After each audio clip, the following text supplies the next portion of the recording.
साकार हो उठा है।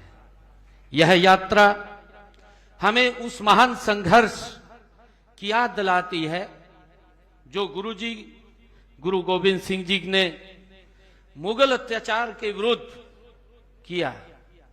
उन्होंने अन्याय से लड़ने के लिए एक साधारण मनुष्य को खालसा बनाया, एक ऐसी शक्ति बनाया जिसका संकल्प धर्म की रक्षा और निर्बलों की सहायता करना था। पवित्र जोड़ा साहिब हमें उनकी उस महान प्रतिज्ञा की ये याद दिलाता है। प्यारी साध संगत जियो, गुरुजी ने कहा भी है कि 1.25 लाख से एक लड़ाऊं, 1.25 लाख से एक लड़ाऊं तबे गोविंद सिंह नाम कहूं।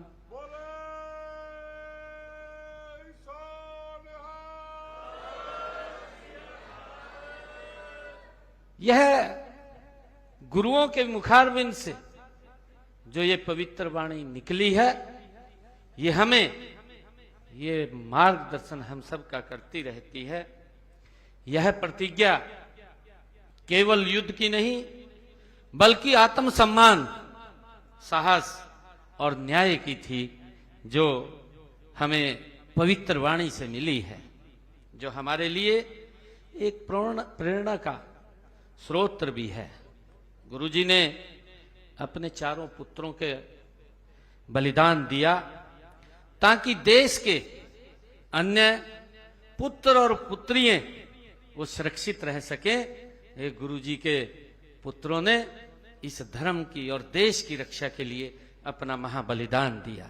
ये सब शहादतें भी दे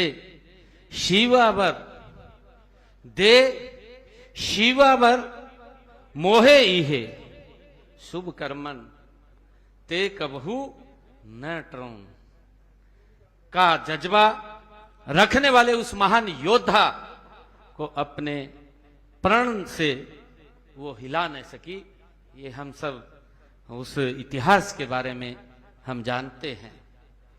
यह सर्वोच्च त्याग की भावना श्री गुरु गोविंद सिंह जी को केवल सिखों का ही नहीं बल्कि संपूर्ण राष्ट्र का ये नायक बनाती है।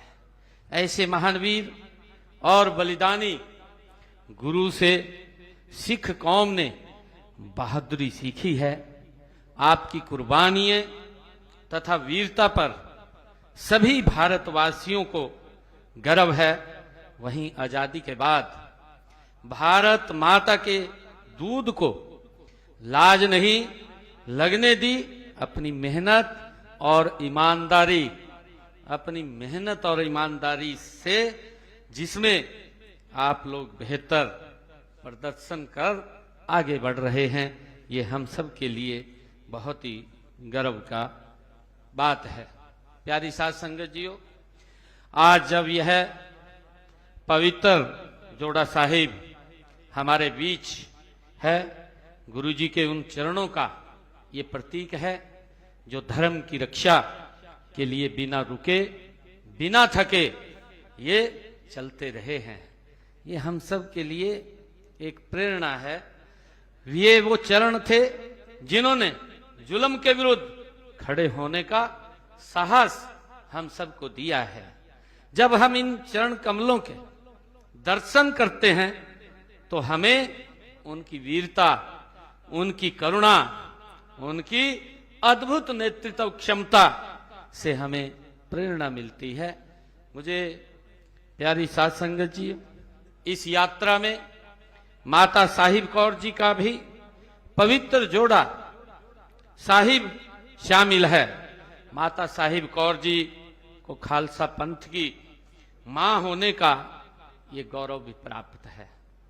प्यारी साध संगत जी, जब गुरुजी ने खालसा पंथ की स्थापना की तो उन्होंने माता साहिब कौर जी से अमृत में पतासे डलवाए ताकि खालसा के अनुयायियों में वीरता के साथ साथ मिठास और करुणा भी वो बनी रहे। मुझे खुशी है कि हम लगातार गुरु के जो दिखाए हुए मार्ग के ऊपर निरंतर हमारी हरियाणा सरकार उन कार्यों को हरियाणा में आगे बढ़ाने का काम कर रही है। हमने समय समय पर चाहे देश के यशस्वी प्रधानमंत्री आदरणीय नरेंद्र मोदी जी, गुरु तेग बहादुर जी का जो प्रकाश पर्व है, जो गुरु नानक देव जी का प्रकाश पर्व है, गुरु गोविंद सिंह जी का प्रकाश पर्व है, और अभी हमने निर्णय किया है 1 नवंबर से लेकर के 24 नवंबर तक हरियाणा प्रदेश के अंदर गुरु तेग बहादुर जी के 350 साल को हम 1 महीने तक 4 यात्राएं हरियाणा प्रदेश के अलग अलग कोने से चलेंगी और वो 25 तारीख को कुरुक्षेत्र की उस पवित्र भूमि जहां पर समय समय पर गुरुओं के चरण कमल पड़े हैं उस स्थान पर एकत्र होंगी और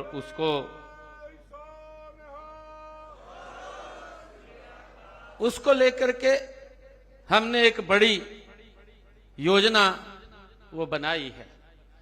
ये मुझे खुशी है कि हमने हमारी जब ये सरकार आई थी, मुझे बताते हुए खुशी है कि जिस स्थान पे गुरु